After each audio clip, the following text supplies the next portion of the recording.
Je suis Dr Fouad Rachidi, je suis enseignant à l'École nationale d'agriculture de Meknès. Je fais partie d'une équipe de recherche qui s'appelle AGRI, c'est agroécologie et environnement. Je m'appelle Khalid Boutahar, je suis docteur en sciences agronomiques.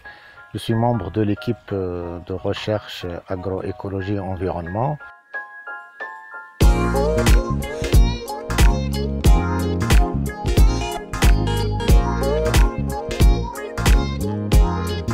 L'agriculture classique, traditionnelle, moderne, est basée essentiellement sur ce qu'on appelle la monoculture.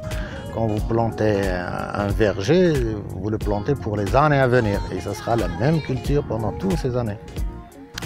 Le problème, c'est que ça concentre aussi les maladies de l'espèce que vous avez cultivée sur place. Et vous chassez par la même occasion tous les prédateurs possibles de ces mêmes maladies. Et donc, c'est tout un système. L'agroécologie est un autre système qui refuse la monoculture, qui essaye de dire que si on revenait à la manière dont la nature faisait les choses, donc ça revient à ne jamais laisser un sol nu, ça revient à labourer ou à toucher le sol le moins possible.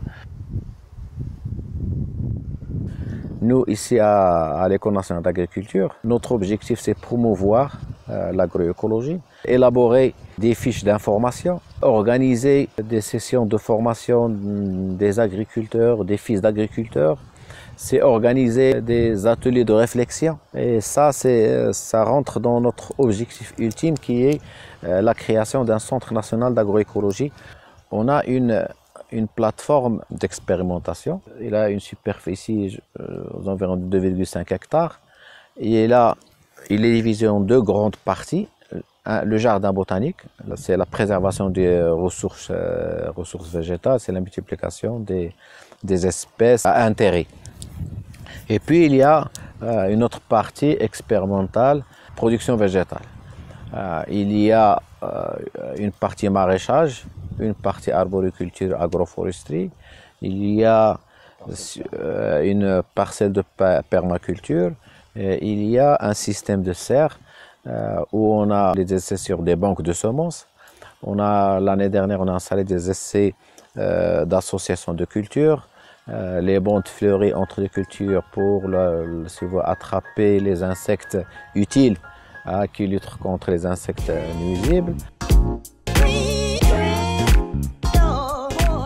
La conduite d'un changement quelconque introduit des risques que l'agriculteur ne prend pas à la légère et donc il demande à voir avant de faire le saut. Ce qui fait le frein, c'est beaucoup plus l'information.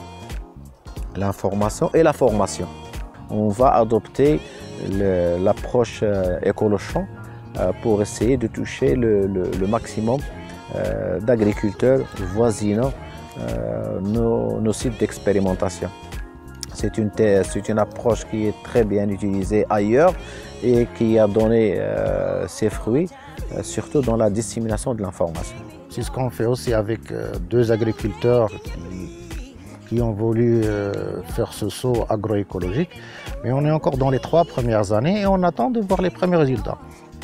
Mais jusqu'à maintenant, les résultats sont très encourageants parce qu'on peut se passer effectivement de beaucoup d'intrants et on peut devenir plus autonome, plus suffisant. Et on espère, en fin de compte, surtout réduire la désertification et surtout le besoin en eau qui devient de plus en plus rare.